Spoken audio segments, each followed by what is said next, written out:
Assalamualaikum warahmatullahi wabarakatuh.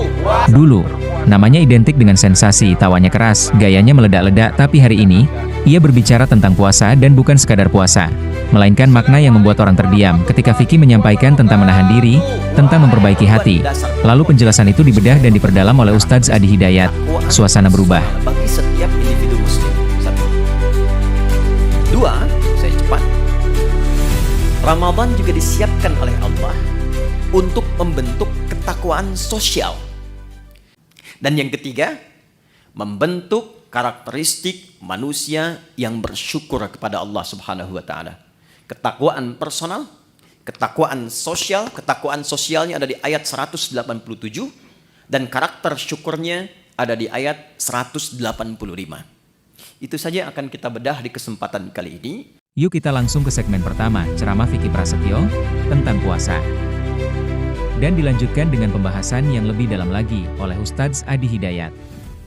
Ini dia, potongan ceramah Vicky Prasetyo tentang puasa. Assalamualaikum warahmatullahi wabarakatuh. Waalaikumsalam warahmatullahi wabarakatuh. Alhamdulillahi rabbil alamin. Wassalatu wassalamu ala asrafil anbiya'i wal mursalin wa ala alihi washabihi adma'in amma ba'du. Qala Allahu ta'ala fil Qur'anil Karim, a'udzu billahi minasyaitonir rajim. Bismillahirrahmanirrahim. Ya ayyuhalladzina amanu kutiba alaikum siyam kama kutiba alal ladzina min qablikum la'allakum tattaqun.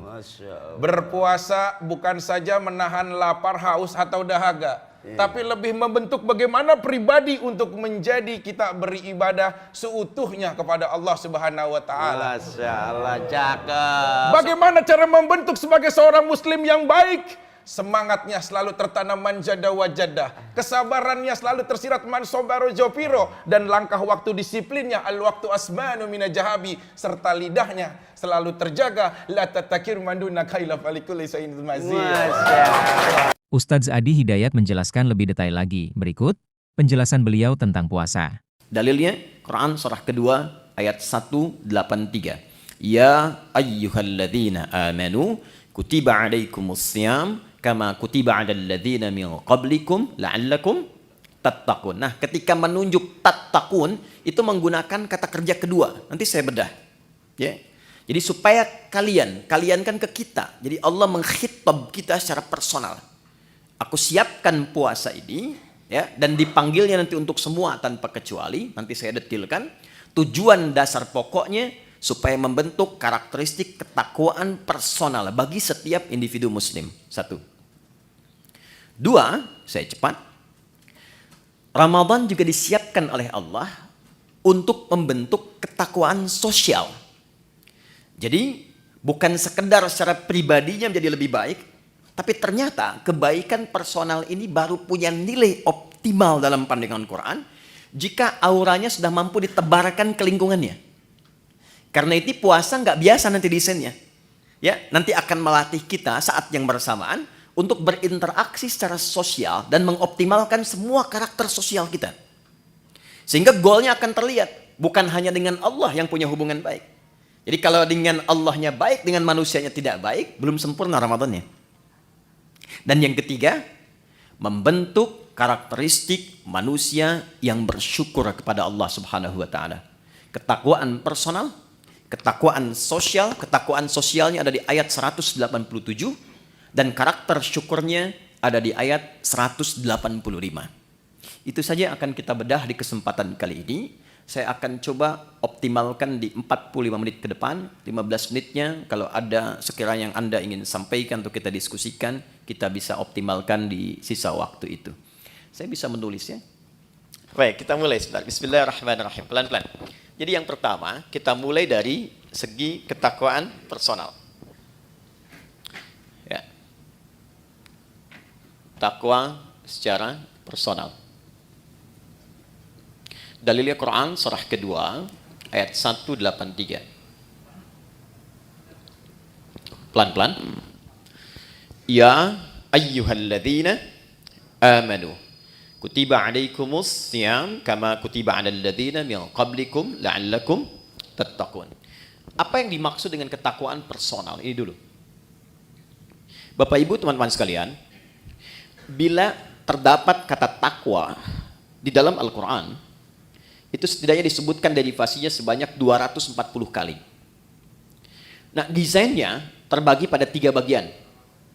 Nanti ada yang membimbing bagian jasmani kita, ada yang kedua membimbing akal atau intelektualitas kita, dan yang ketiga ada membimbing rohani kita, jiwa spiritual kita. Nah, hal yang terkait dengan bimbingan rohani ini yang membawakan atau memberikan bekal kepada kita untuk pulang kepada Allah saat meninggalkan dunia, itu yang diistilahkan oleh ulama dengan ketakwaan personal. Jadi babnya khusus, kalau mau dirincikan secara singkatnya adalah bab tentang aspek ritual. Bahasa lainnya ibadah. Nah, sekarang dasar berpikirnya bagaimana? Kita itu kan tinggal bukan hanya di dunia kan? Baik ya? Setelah dunia kita meninggal, makanya disebut meninggal dunia. Ya, perginya kemana? Baik. Berbahagianya di dalam Islam, bersyukurnya sebagai muslim, konsep kehidupan yang dijelaskan tuh jelas sekali. Gak ada ambigunya. Ya, Anda bisa komparasikan untuk menambah wawasan kita misalnya. Di Islam itu dari bangun tidur sampai tidur dijelaskan. Dari bimbingannya, doanya, caranya. Meninggal dunia sampai ke bab kematian dijelaskan. Mau wafat tuh silahkan, cara yang tenang seperti ini. Setelah meninggal diinfokan, Anda kalau meninggal dunia tempat transitnya, makanya disebut barzah. Barzah tuh waiting room, tempat pemisah. Namanya kubur, ada ayatnya, ada hadisnya, ada detailnya. Setelah itu kemana? Dari dunia ke akhirat. Tempatnya cuma 2, imma di surga atau neraka.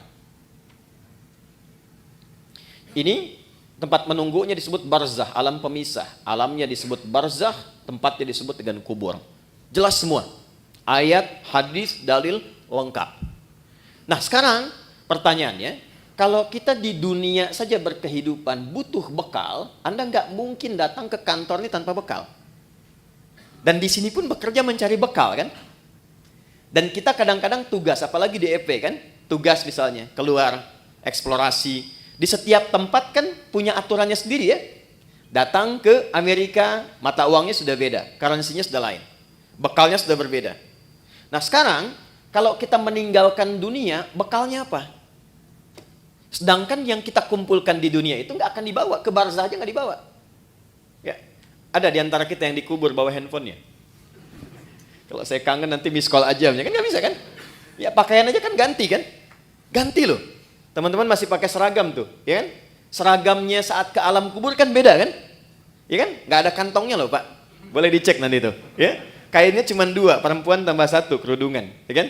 Maka yang belum berkerudung dipikir-pikir dulu ya, supaya malaikat nggak aneh nanti nanya, kamu masuk kubur kok pakai kerudung? Di dunianya enggak ya? Ini untuk latihan saja ya, pertanyaan. Balikin, jadi masuk ke alam kubur saja, kita sudah meninggalkan semua yang kita kumpulkan di sini. Karena hukum mengatakan setiap berpindah tempat, itu pasti bekalnya tidak akan sama. Pasti berbeda. Hukum ini berlaku fitrah saat berpindah kemanapun, apalagi berpindah ke sini dan ke sini. Maka pertanyaannya, bekal apa yang kita bawa saat berpindah dari dunia? Nah, inilah yang kita siapkan sejak berada di dunia, supaya saat pindah ke sini sudah siap. Maka Allah kemudian menurunkan kepada kita usaha-usaha personal selain yang kita kerjakan dalam kesibukan dunia untuk menyiapkan bekal akhirat. Bekal inilah yang disebut dengan ibadah. Aspeknya masuk kepada aspek ritual dan spiritnya masuk pada ketakwaan personal. Inilah sebabnya kenapa Allah meminta kita sholat, meminta kita baca Al-Quran, meminta kita haji, minta kita umrah. Ya, ada kaitan langsung dengan aspek-aspek keduniaan, tapi sesungguhnya tujuan utamanya adalah penyiapan bekal menuju kehidupan setelah dunia ke sini. Ya. Setiap kita menunaikan sholat, maka perbuatan sholat, baca Quran, puasa, dan yang lain sebagainya itu untuk mendukung menjadi bekal kehidupan akhirat, maka oleh Quran dinamakan dengan hasanah namanya. Ya, hasanah. Contoh, sholat itu di Quran disebut hasanah. Quran surah ke-11, Hud ayat 114. Aqimis salata tarafain nahar wa zulafan minal lail innal hasanati yudhibnas sayyiat. Salat yang kita kerjakan sehari 5 waktu itu 17 rakaat plus dengan tambahan sunnah yang lain itu oleh Quran disebut hasanah. Nah, setiap kita mengerjakan perbuatan hasanah, maka konsep dasarnya akan melahirkan bekal, diberi nilai bekal untuk pulang ke akhirat. Ya. Berapa bekalnya? Setiap hasanah itu 10 poin. Ada di Quran surah ke-6 ayat 160. Ya, ini jangan dianggap biasa ya. Nanti kita lihat nih. Nanti taunya saat akan meninggal. Jadi akan meninggal semua hasanah dikonfirmasi. Makanya ada orang yang ketika akan meninggal kan senyum, tenang. Panggilannya panggilan ketenangan, hasil ibadah. Contoh, dalam sholat kan kita tadi ada tumak ninah ya. Ya. Sholat, rukuk tumak ninah, sujud tumak ninah. Itu tumak ninah itu kalau terus dikerjakan memberikan sifat kepada jiwa. Sifatnya disebut mutmainnah. Nanti jiwa mutmainnah ini akan dipanggil saat akan meninggal, dikonfirmasi dengan pahala hasanahnya. Makanya ketika dipanggil Quran surah 89 ayat 27 sampai dengan 30, ya ayyatuhan nafsul mutmainnah, irji'i ila rabbiki radiyatan mardiyah. Kenapa ada yang tenang, senyum? Karena ditampakkan. Ya. Dulu ada seorang kakek itu yang sangat soleh, ahli masjid. Hari Kamis itu, ya beliau selalu merawat masjid. Hari Kamis ba'da asar sedang puasa, itu masya Allah, itu cuma di belakang sandaran, kemudian merem-melek begini, meninggal. Dalam keadaan yang sangat nyaman gitu. Ahli masjid wafatnya di masjid, cuma merem-melek, meninggal. Itu hati-hati belakang ya, yang merem-melek tuh ya. Oke, balik sini. Man jaa bil hasanati falahu asyru amthaliha. Siapa yang mengerjakan 1 perbuatan hasanah, dia dapat 10 poinnya, 10 kebaikan. Nah, 10 ini itu detailnya disebut dengan ajrun, lahum ajrun ghairu mamnun. Ajrun itu bahasa kita yang disebut dengan pahala namanya. Ini yang kita kumpulkan hasilnya berupa apa? Pahala. Ajrun. Jadi yang ikut tuh ininya, hasanahnya. Dan 1 ke 2 ngitungnya bukan 1, 2, 3, 4, bukan begitu. Cara menghitungnya contoh di hadis Muslim, Anda baru masuk ke sini nih, tempat ibadah, mau sholat misalnya, itu baru datang sudah mendapatkan 25. Jarak 1 ke 2-nya 500 tahun. 2 ke 3-nya 500 tahun. Demikian seterusnya. Baca Quran setiap hurufnya itu 10 kebaikan. Ya. Nah, problemnya apa? Apa kaitan dengan pembahasan kita? Maaf sekali dengan bahasa ini. Setiap kita itu kan meyakini bahwa kita akan pulang, akan meninggal, ya kan? Gak ada satu pun, apalagi kita yang beriman, yang tidak meyakini bahwa satu saat kita akan meninggal. Ini kan sementara. Anda sesibuk apapun berada di sini, pasti hakul yakin bila tiba waktunya pasti pulang kan, pasti meninggal kan. Tapi pertanyaannya, di antara sekian orang yang yakin akan meninggal ini, sudahkah dia menyiapkan bekal yang cukup untuk pulangnya? Coba perhatikan. Untuk yang sementara saja yang kita tinggali saat ini, betapa luar biasa seriusnya. Kerjanya berangkat gelap, melewati banyak kemacetan, pulangnya gelap lagi. Ya kan? Serius kita kerjakan, tata kelolanya, aturannya dan sebagainya. Untuk mengumpulkan apa? Untuk mengumpulkan kenyamanan-kenyamanan dunia yang sifatnya sementara.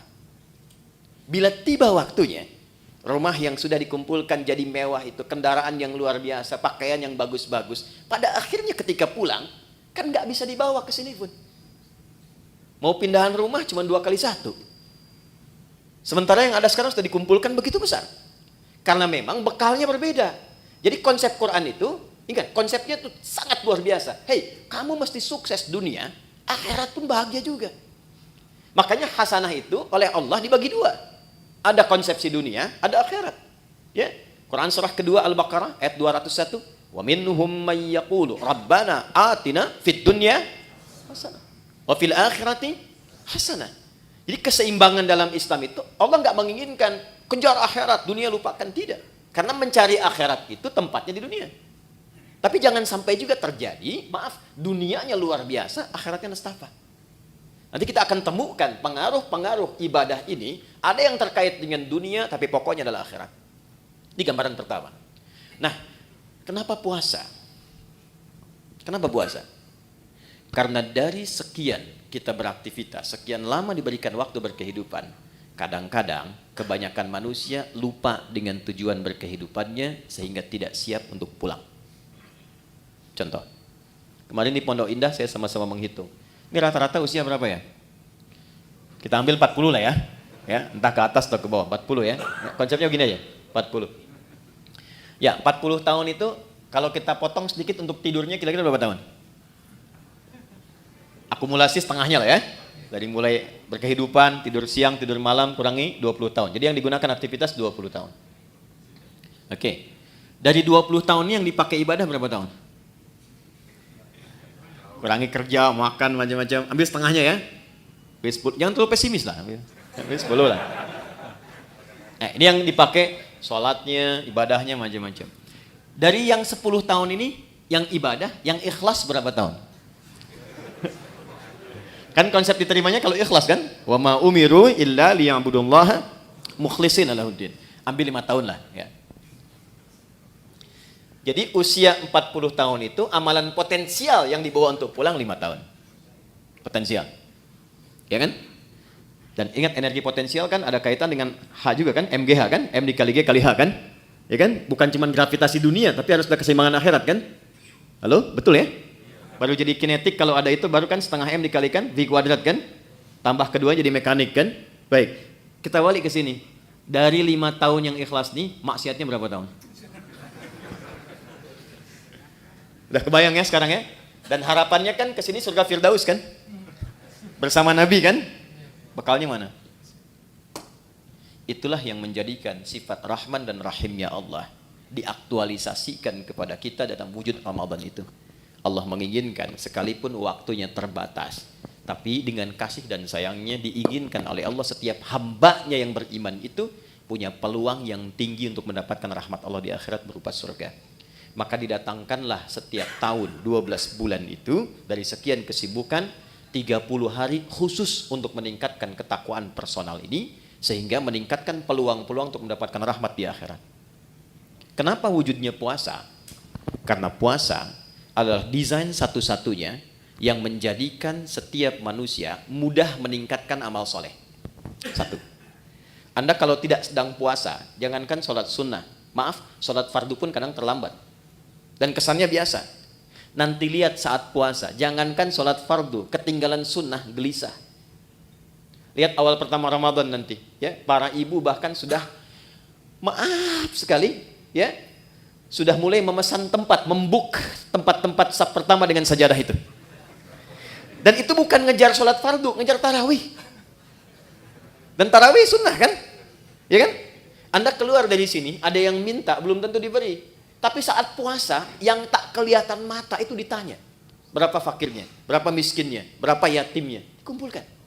Jadi puasa itu dahsyatnya apalagi Ramadan, bisa membuat seseorang itu mengakumulasikan semua potensi ibadah yang bisa dilakukan. Orang yang nggak pernah ke masjid, itu Ramadan bisa saf pertama. Tapi saya tidak katakan setiap yang saf pertama nggak pernah ke masjid ya. Tapi bisa datang itu luar biasa. Ya, Quran yang nggak pernah jarang ngaji itu bisa tadarus. Itulah dahsyatnya Ramadan. Satu.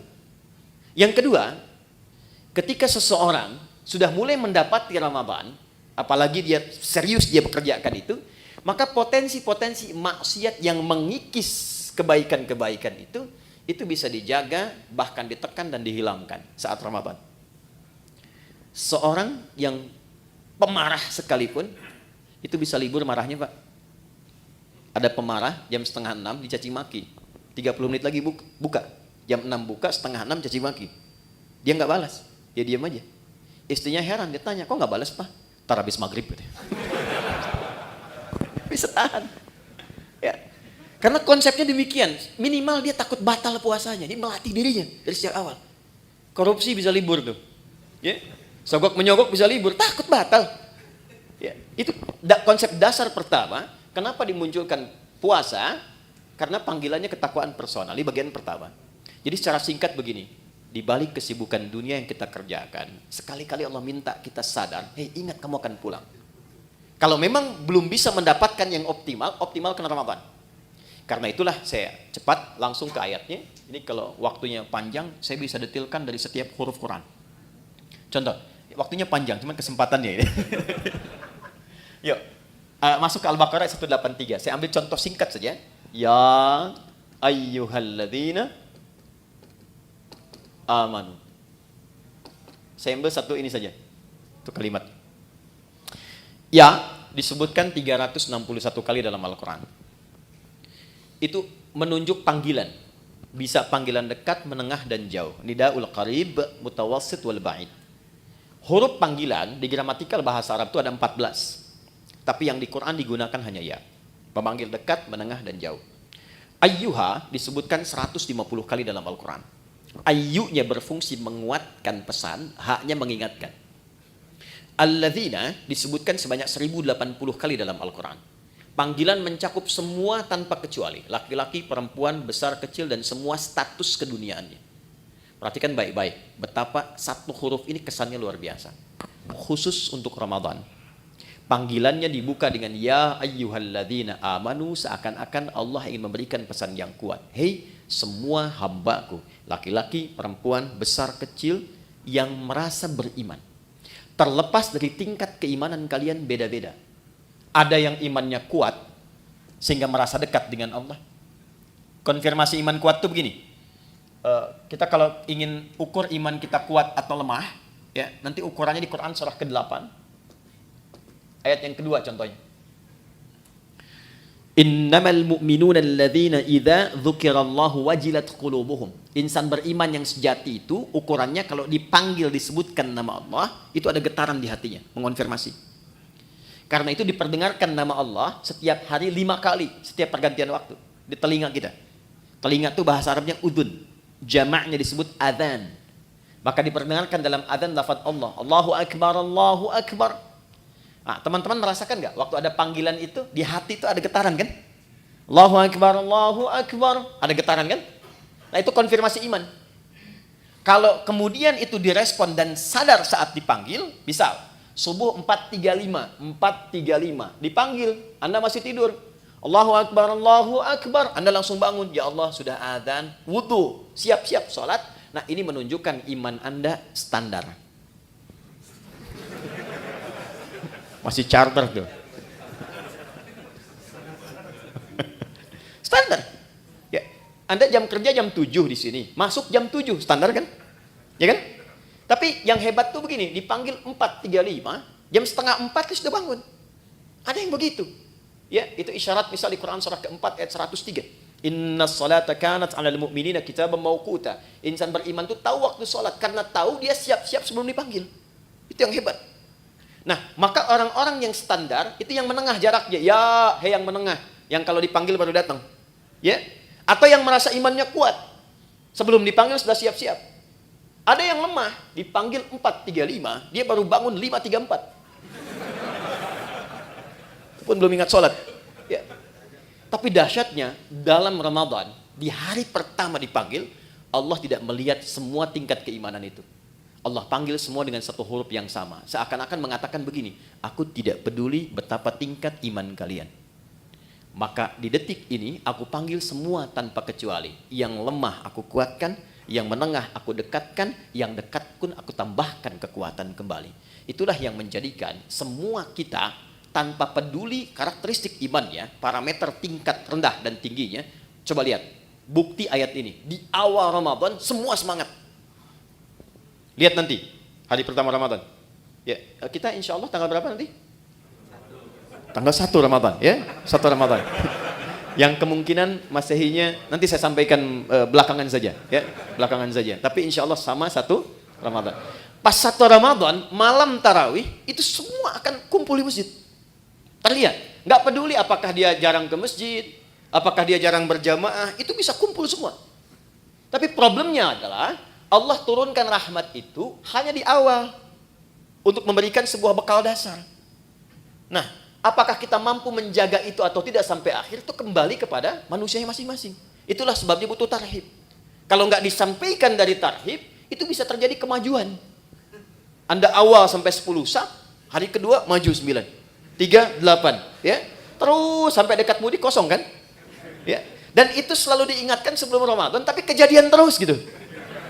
Coba lihat nanti. Ya, karena apa? Motivasinya berbeda. Motivasinya berbeda. Nah ini poinnya. Jadi di awal Ramadan, ya sudah diingatkan dalam ayat yang pertama turun, Allah berikan perangkat kemudahan bagi setiap personal untuk mendekat kepada Allah. Supaya terjadi peningkatan ketakwaan. Dahsyatnya apa? Ini motivasi pertamanya. Satu, saya langsung kembali ke hadis di Al-Bukhari. Perhatikan baik-baik. Man shama Ramadhana imanan wa ihtisaban ghufira lahu ma taqaddama min dhanbi.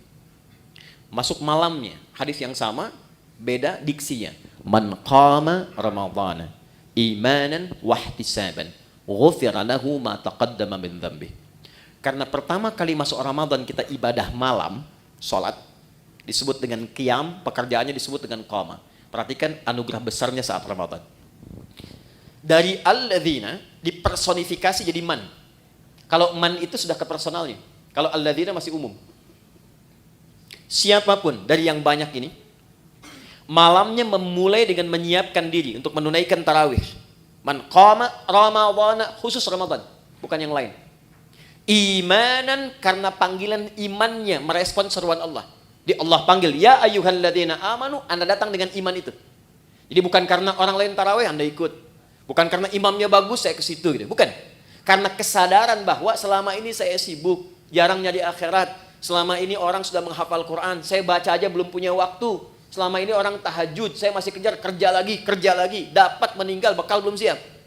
Maka ketika diberikan Ramadan, saya sadar ini peluang saya. Maka dia datang dengan imannya. Begitu datang dengan imannya, dia mengoreksi dirinya. Dia sadar, ya Allah, selama ini saya sibuk, Engkau berikan aku kesempatan sekarang untuk mendekat kepadamu. Lalu dia bacakan kalimat yang Nabi ajarkan kepada Sayyidah Aisyah, Ummul Mukminin. Allahumma innaka afuwwun karim, tuhibbul afwa fa'fu anni. Ya Allah, Engkau mencintai orang-orang yang mendekat kepadamu. Engkau maha mulia yang memaafkan. Selama ini hamba sibuk, hamba banyak berbuat maksiat. Malam ini hamba menegadah kepadamu untuk memohon ampunanmu. Itu yang disebut ihtisaban. Begitu keluar kalimat itu, memohon ampun kepada Allah, maka ghufira lahu ma taqaddama min dzambi. Sambil ingat dia dosa-dosa yang pernah dia kerjakan, semua kesalahan yang pernah dilakukan gugur. Ini dahsyatnya Ramadan, gugur. Makanya sering oleh Bilal itu saat Ramadan sering diingatkan kan? Ya, yang mengingatkan kadang-kadang saat Ramadan ada di samping imam itu, Allahumma innaka afuwwun karim tuhibbul afwa fa'fu anni. Diingatkan supaya menghadirkan rasa-rasa kenikmatan bertobat kepada Allah. Itu ketika Anda mengucapkan kalimat itu, maaf sekali, disertai dengan keimanan, bukan kalimat biasa. Anda ingat dosa yang lampau, ingat koreksi diri, memohon kemuliaan Allah, ghufira lahu ma taqaddama min dzambi. Semua dosa-dosa yang pernah dikerjakan, ditobati di malam itu gugur langsung. Kecuali utang ya, maaf. Utang tetap berlaku, ya. Utang itu harus lunas, bukan dengan taubat jadi lunas, tidak. Ya. Apa faedahnya? Begitu selesai, dosa diampuni, Anda bangkit misalnya, baru takbir, kemudian meninggal, itu Masya Allah. Meninggal di malam itu dengan taubat gugur semua, dapat satu amalan, sudah faqad waqa ajruhu 'ala Allah. Dosanya hilang, amalannya tumbuh. Jadi peluang mendapatkan rahmat Allah di akhirat ke surga ini jadi lebih besar. Hisabnya ringan. Itu nggak ditemukan di waktu-waktu lain kecuali Ramadan. Kalau bersamaan itu dengan malam Al-Qadar, bersamaan, maka sholat yang pertama ditunaikan itu langsung pahalanya lebih dari 1000 bulan. Bukan sama dengan 1000 bulan, ingat. Ayatnya mengatakan Lailatul Qadri khairum min, khair min itu lebih dari, bukan sama. 1000 bulan itu kurang lebih 83 tahun lah kalau dikonversi. Lebih dari itu lebih banyak. Jadi kalau ada misalnya Anda ngaji tuh selepas tarawih, cuman baca satu ayat misalnya, Nun, pas malam Al-Qadar, itu nilai nunnya lebih daripada 83 tahun. Ada yang seharian bisa baca Nun. Ya, dan ingat di hadis Muslim, konsepsi pahala itu kan menutup dosa. Ya, pahala tutupin dosa, pahala tutupin dosa. Ini sholat nih ya, misal selesai sholat, ada yang menggibah dan nggak tanggung imamnya misalnya, ya gitu amat ya bacaannya, si amat aja nggak begitu ya, dia keluar tuh, dibicarakan itu di hadis Muslim, pahala sholatnya langsung ditransferkan kepada orang yang digibahkan itu. Wasyatama hadza, wa qadhafa hadza, wa daraba hadza, wa safaka dama hadza. Ada yang berselisih, difitnah, itu langsung pindah. Jadi konsepnya yang soleh menutup yang salah. Nah sekarang berapa banyak yang dikumpulkan yang soleh itu? Sementara dari ujung kepala sampai ujung kaki, maksiat seringkali terjadi setiap detik sekarang. Mata udah salah lihat tuh, baru bangun udah salah lihat. Cek WA kan? Hah? Niatnya pengen lihat YouTube ceramah, yang keluar iklan yang tak pantas. Ya kan? Dilihat apa dilewat? Ya, dilewat sayang, gitu kan? Dilihat dosa, ya. Tapi kan iman yang menguatkan, lewat. Ya, istighfar lisan, astagfirullah. Ya, ingat meninggalkan maksiat itu ada pahalanya. Jadi ketika Anda skip atau Anda palingkan ada istighfar, dicatat pahala. Bukan cuma tinggalkan biasa, itu nahi mungkar. Nahi mungkar itu ada pahala seperti amar ma'ruf. Tapi harus bersamaan. Palingkan istighfar, bukan istighfar nggak berpaling. Astagfirullah. Apalagi sini, ini nutup nih. Jadi itu nggak ada kecuali Ramadan. Maka tumbuhkan motivasi, maaf sekali dengan bahasa ini, tumbuhkan motivasi bahwa Ramadan itu adalah momentum kita untuk mengejar husnul khatimah. Itu poinnya. Maka di ujung ditutup dengan kalimat kama kutiba 'alal ladzina min qablikum la'allakum tattaqun. Diharapkan dengan meningkatnya ibadah di bulan puasa ini ada kesadaran personal dalam diri kita bahwa kita satu saat akan pulang, dan bekal pulang itu cuma takwa. Cuma takwa. Karena saat kita roh ditanamkan pada jiwa, itu membawa potensi takwa. Jadi begitu roh masuk ke dalam jiwa kita, menjadi nafas, diserap ke dalam bahasa Indonesia menjadi nafas, bisa bernafas tanda kehidupan. Nafas itu kalau sudah masuk ada takwanya. Di mana ditemukan? Quran surah 91 ayat 7 sampai 10. Wa nafsi wa ma sawwaha fa'alhamaha fujuraha wa taqwaha. Makanya potensi takwa itu dioptimalkan dalam bentuk ibadah. Setiap ibadah itu pasti ada takwanya. Kita sholat barusan. Sholat itu dibuka dengan kata iman dan takwa. Dzalikal kitabu la raiba fi hudal lil muttaqin. Siapa orang takwa di situ? Alladzina yu'minuna bil ghaib wa yuqimunas. Puasa jelas. Haji, nanti mau haji itu. Itu takwa ujungnya. Al-Baqarah 197. Wa tazawwadu fa inna khairaz zadit taqwa. Itu poinnya. Jadi secara singkat, kalau kita dengar kata Ramadan, sandingkan kalimat itu dengan kata pulang. Yuk. Jadi kalau sekarang masih kita abai dengan Ramadan, tanyakan aja kalau meninggal siap nggak bekalnya. Ya, saya tutup dengan satu bagian pertama ini dengan satu kalimat dari Jibril alaihissalam yang Nabi langsung like, kita wajib share, nggak usah komen lagi. Ya, perhatikan komentar Jibril alaihissalam ketika Nabi akan naik ke mimbarnya. Mimbar Nabi itu ada 3 gundakan, step 1, 2, 3. Begitu naik, kata Jibril alaihissalam, ini ada di Al-Mustadrak karya Al-Imam Al-Hakim Naisaburi. Kata Jibril alaihissalam, raghima anfu rajulin au bu'dan, celaka seseorang dan akan jauh dari rahmat Allah, liman adraka ramadhana falam yughfar lahu, yang sudah disampaikan ke Ramadan tapi tak mampu mengonversi Ramadan itu sebagai rahmat untuk meningkatkan ketakwaan dirinya, sehingga tak mampu diampuni oleh Allah Subhanahu wa taala. Dikasih sehari Anda enggak tobat, ada kedua. Hari kedua Anda enggak tobat, ada ketiga. Tapi 30 hari dikasih enggak tobat-tobat, berapa lama lagi waktu yang dibutuhkan oleh Anda untuk mendapatkan rahmat Allah Subhanahu wa taala? Itu poin 1. Pengingatnya saat selesai Id nanti. Dari kata ada ya'udu, tempatnya disebut ma'ad. Waktunya disebut dengan mi'ad. Innallaha la yukhliful mi'ad, waktunya. Innal ladzi farada 'alaikal qur'ana laradduka ila ma'ad, tempatnya. Id itu sifatnya. Kenapa di ujung Ramadan disebut dengan Idul Fitr? Bukan hanya mengembalikan ke waktu kita makan lagi, Idul Fitri, tapi mengingatkan bahwa satu saat kita akan pulang, dan pulangnya membawa jiwa yang suci, yang penuh dengan nilai ibadah. Ya, illa man atallaha biqalbin salim. Nah, itu ditunjukkan setiap kali selesai puasa. Berbahagianya di Indonesia ini, kebiasaan Id ini muncul, mudik kan? Ya kan? Mudik itu kan pulang ke Udi kan? Pulang ke kampung kan?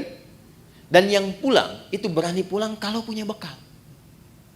Saya pernah tanya pada seseorang yang nggak mudik, kenapa Anda nggak mudik? Nggak punya bekal, Ustaz? Nggak punya bekal. Tapi yang punya bekal itu semangat pulangnya luar biasa. 3-4 hari sebelum pulang udah siap-siap. Dan dia telepon ke tempat yang akan pulang. Maka di tempat itu ibunya, saudaranya udah siap-siap ngecat rumah. Makanan diada-adakan, siap penyambutan. Kadang-kadang kan terjadi yang luar biasa ya. Luarnya seperti kaleng biskuit, dalamnya rangginang kan. Saya nggak sebut nama produk supaya nggak endorse ya. UMKM nggak apa-apa gitu. Itu semua disiapkan. Dan yang akan pulangnya Itu saking bangganya, walaupun kendaraannya kecil, bekalnya banyak. Motornya kan bebek kan, tapi bekalnya singa kan. Coba lihat, dusnya ditambah lagi pakai pelepah kurma, sampingin lagi pelepah pisang tuh ya kalau di sini. Ya, pelepah pisang tambahin dus, tambah lagi, dan dia tuliskan, aku pulang sayang. Kenapa? Karena siap. Di akhirat tuh begitu. Ketakwaan personal ini wujudnya dari sholat, puasa, Quran, haji. Ini yang menjadikan pintu-pintu surga bergantung dengan amalan ini. Di surga itu ada 8 pintunya, dan 8 itulah amalan pokok kita. Makanya nanti ada yang dipanggil dari pintu puasa yang rajin puasa, pintunya Ar-Rayyan. Ada pintu babus sholah, pintu tahajud, pintu sedekah. Pastikan Anda menekuni ketakwaan personal itu di sisi yang mana sehingga punya kebanggaan saat pulang. Kalau belum sempat baca Quran, saya kasih kabarnya dari sekarang. Saya keliling-keliling Indonesia. Sekarang di setiap tempat tuh berburu Quran. Dari mulai anak-anak kecil yang 3 tahun, 4 tahun, 5 tahun, bahkan yang kata orang gak bisa melihat, matanya buta. Saya selalu katakan Allah tutup peluang matanya untuk melihat maksiat. Itu mereka pun sudah mulai menghafal Quran. Dan banyak di antara mereka juga punya kesibukan. Anda yang tempat ber-AC, nyaman, tenang, enak, dengan semua fasilitas belum mampu mendekat kepada Allah, maka bandingkan dengan orang-orang yang kerja di lapangan. Ada satu tempat, istrinya itu suka ngambil suluh, suaminya kerja serabutan. Tapi kalau orang datang ke situ, itu Masya Allah, semua yang terbaik dihidangkan, makanan, ikan, dan sebagainya. Dan istri akan mengatakan, Alhamdulillah, Abi itu kalau pulang, Allah kasih uang banyak sekali.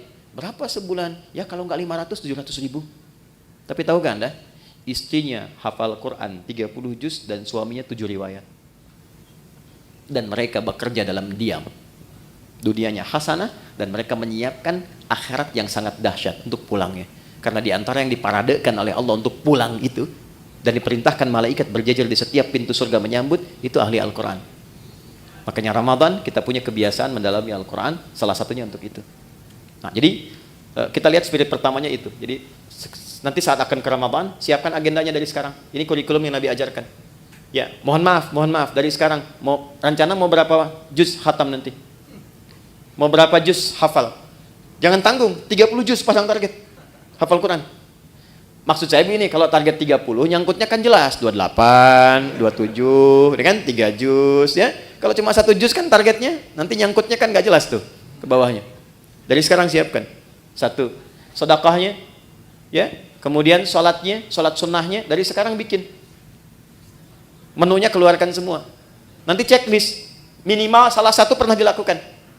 Ya, checklist 1, 2, 3, selesai Ramadan, demi Allah saya katakan, rasakan pasca Ramadan, apakah ada perubahan, peningkatan ketakwaan personal ini setelah selesai menunaikan puasanya. Nanti cirinya pada bagian ketiga. Saya cepat, saya punya 5 menit lagi. 2, ada jenis kedua disebut dengan ketakwaan sosial. Ayatnya ke 187, lihat ujungnya. La'allahum yattaqun, dari taqiyah. Kalau tak itu Anda, kalian, personal. Kalau ya dibicarakan dia. Kalau dijamakkan tambah di ujungnya, yattaqun, mereka. Jadi bukan hanya membentuk secara pribadi untuk kita, tapi interaksi dengan lingkungan sosial kita. Hablum minan nas, hablum minal makhlukat. Maka ciri orang yang berhasil puasanya bukan hanya baik secara personal, tapi implementasi kebaikan personal itu bisa dilihat dari perbuatan baiknya dengan sesama. Makanya saat puasa, anjurannya bukan sekedar meningkatkan ibadah pribadi. Pernah dengar hadis ini di At-Tirmidzi? Siapa yang memfasilitasi bukaan untuk orang puasa, walaupun 1 biji kurma saja, 1 kurma, ataupun sehirup air saja, maka dia mendapatkan pahala yang sama dengan yang berpuasa itu tanpa dikurangi sedikit pun. Pernah dengar hadisnya? Hadisnya sahih. Tapi jangan salah menyimpulkan ya, bacanya pakai ilmu hadis. Ya nggak usah puasa, fasilitasin aja kurma. Dia nggak begitu. Ya Anda fasilitasin, Anda nggak puasa, Anda dosa, Anda batal. Jadi ruginya 2 kali. Ya, maksudnya apa? Saking tingginya ibadah sosial itu Nabi menginformasikan dengan tingginya tingkat apresiasi yang Allah berikan. Jadi kalau di Quran itu atau di hadis ada motivasi dengan pahala yang tinggi, ini menunjukkan kualitas amalan itu dahsyat, tinggi. Ya, dan banyak sekali terkait dengan puasa itu amalan-amalan sosial, sedekah, infak, memuliakan yatim, zakat. Ini kan sosial semua. Tapi pernah nggak teman-teman kita semua rincikan itu formulasinya kemana? Contoh misalnya, kan ada zakat, ada infak kan? Baik, zakat itu untuk siapa? Infak untuk siapa? Ternyata skema infak itu dia ada dua tuh. Ada infak wajib, ada infak sunnah. Yang wajib itu untuk keluarga. Disebut dengan nafkah namanya. Ya, maka kewajiban kita memuliakan istri, memuliakan anak, cari sekolah yang mendekatkan dia dengan Allah, cari pakaian yang menutup aurat supaya Allah senang, ya, gambarannya. Itu wajib dan ada pahala. Kalau antum kerja sekarang berangkat ke sini, diniatkan untuk nafkah karena menaati perintah Allah, Quran surah 4 ayat 34, ya kan? Itu setiap langkahnya ada pahalanya, teman-teman. Jangan dikira biasa. Dan kalau antum rajin tahajud, itu dibimbing untuk meningkat karirnya. Quran surah 17 ayat 79 sampai 80. Ini agak cepat aja karena kita sedikit lompat-lompat. Saya balikan, itu nafkah pertama. Niatkan sebagai ibadah dan antum pun akan terjaga. Kalau diniatkan ibadah, antum gak akan terjebak korupsi. Malu lah masa ibadah berbuat kotor. Ada orang minum bir misalnya pakai bismillah. Bismillahirrahmanirrahim. Berkurang dikit dah dosanya gitu kan? Enggak ada. Ya. Orang kalau mau korupsi juga kalau sedang merasa ibadah gak mungkin dilakukan. Dia akan terjaga. Nah, tapi yang terkait dengan Ramadan ini, saya mau tarik ya. Nih, ke infak sunnah. Saya perhatikan banyak mencarinya keluar dulu. Padahal konsep dasar utamanya adalah ke dalam dulu. Quran surah kedua, ayat 2:15. Mungkin ini agak baru. Yas'alunaka madza yunfiqun. Mereka bertanya kepada Muhammad SAW, apa yang akan diinfakkan? Dan kepada siapa? Kata Allah, Qul ma anfaqtu min khair. Katakan kalau mereka ingin infak, berikan kualitas yang baik, yang terbaik. Pertama, lil walidain, orang tua. Ini dulu. Coba. Jauh-jauh infak bahkan sampai ke luar negeri dan sebagainya. Enggak dilarang. Tapi lihat orang tua sendiri, dari infaknya belum? Berapa di antara anak-anak yang mengirimkan bukaan pada orang tuanya? Yang mentransfer untuk persiapan Ramadannya?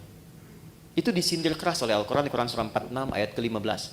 Bahkan kata Quran, kalaupun Anda sudah sukses dan menikmati kesuksesan itu, mungkin, maaf ya, ini isyarat Quran ya, kesuksesan itu didapatkan bukan hanya kerja-kerja keras Anda. Saham Anda mungkin 30%. 70%-nya ibu yang sering tahajud minta sama Allah nangis. Ayah yang dengan peluh keringatnya luar biasa. Gak apa-apa ya Allah saya mencangkul anak saya yang penting jadi direktur. Gak apa-apa ya Allah saya tidur di amparan-amparan yang penting anak saya bahagia di kemudian hari. Itu disindir keras. Makanya ketika Anda sukses, doa pertamanya menyertakan orang tua. Rabbi auzi'ni an ashkura ni'mataka allati an'amta 'alayya wa 'ala walidayya. Maka ketika Anda menyiapkan pos infak saat Ramadan nanti, yang paling prioritas pertama orang tua. Ini dulu. Nah, ini desain pertama akan memperbaiki hubungan-hubungan sosial yang tingkat pertama dengan orang tua. Mungkin hebat sholatnya, ternyata dengan ibunya bermasalah. Ya, hebat puasanya, sunnah dikerjakan. Dengan ayahnya belum selesai masalahnya. Tuntaskan dulu. Ini skemanya. Wal aqrabin, kerabat terdekat. Nomor 2. Wal yatama, baru naik ke anak yatim. Wal masakin, baru orang miskin. Wabnis sabil, orang-orang yang kesulitan. Setelah itu, baru nanti yang umum. Yang fisabilillah. Banyak sekali cabangnya. Bisa kita kumpulkan. Nah, singkatnya adalah, mumpung sekarang kita masih di bulan Sya'ban, dari sekarang disiapkan, nabung dari sekarang. Berapa anggaran infaknya nih untuk skema sosial? Untuk Ramadan. Setiap hari keluarkan misalnya 1, 2, 3, support A, support B, support C. Karena yakin Ramadan itu dengan sendirinya pasti akan meningkat. Pasti disiapkan oleh Allah.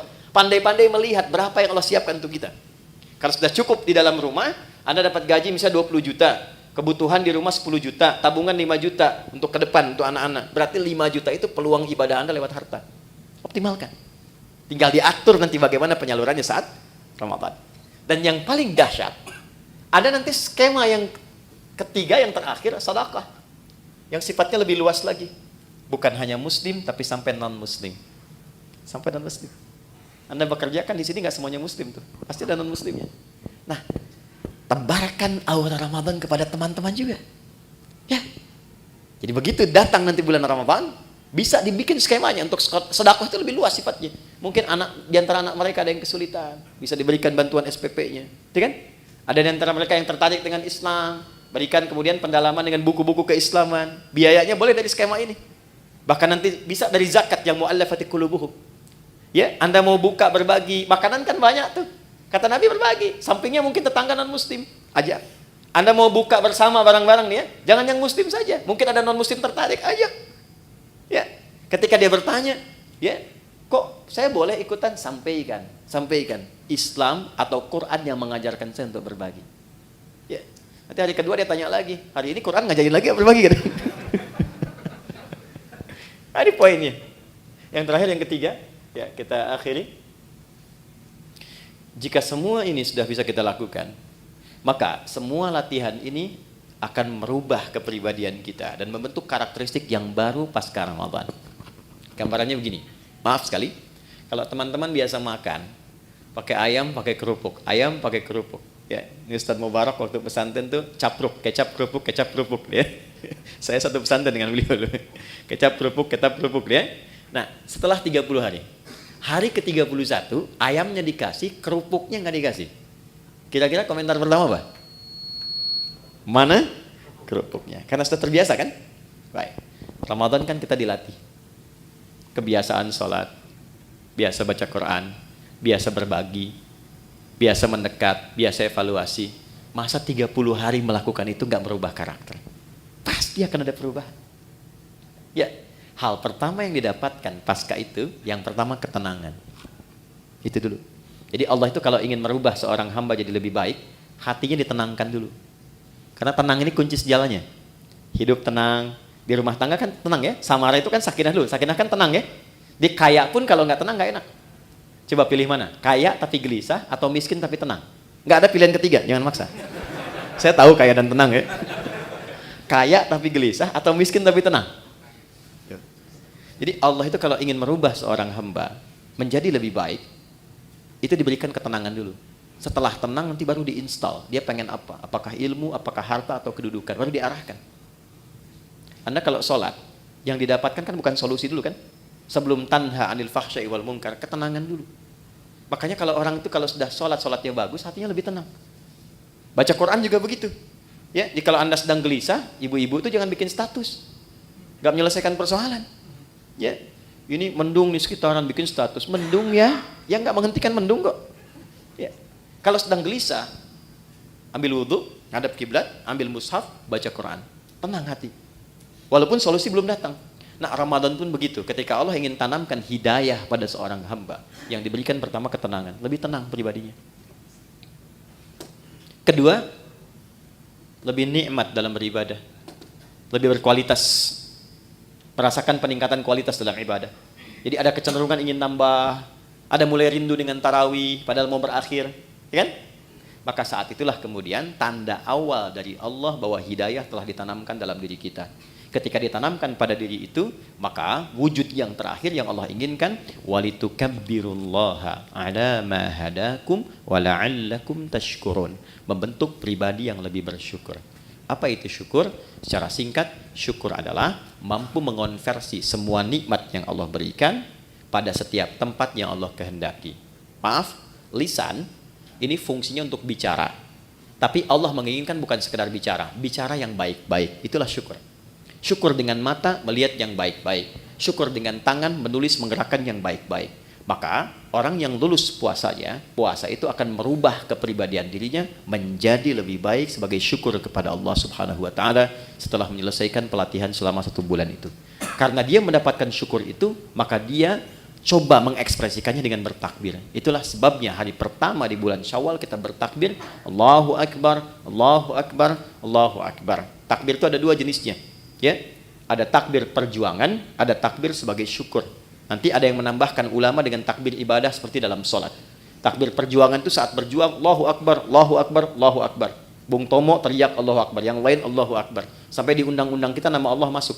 Atas berkat rahmat Allah yang Maha Kuasa. Sebagai wujud perjuangan kita. Ada takbir dari syukur. Sebagai wujud Allah telah memberikan hidayah kepada kita. Itu boleh bertakbir. Ya, Anda misalnya puasa. Kalau saya dapat sesuatu, saya pengen puasa. Begitu dapat, diberikan Anda puasa. Anda bertakbir misalnya, Allahu Akbar, itu sunnah. Boleh untuk dilakukan. Nah, jadi secara singkat, lulus puasa, jadilah pribadi yang lebih baik dekat dengan Allah. Bersikap mulia terhadap sesama. Saat yang bersamaan, mampu menata diri dari ujung kepala sampai ujung kaki, menjadi pribadi yang lebih baik. Itulah esensi Ramadan. yang Allah Akhirnya kita sudah sampai di akhir video, jadi sekarang kita paham, puasa itu bukan cuma soal menahan lapar, tapi soal menahan ego, menjaga lisan, dan memperbaiki hubungan dengan Allah dan manusia. Dan mungkin, yang perlu kita tanyakan bukan lagi, sudah berapa hari kita puasa, tapi, sudah sejauh mana puasa mengubah diri kita.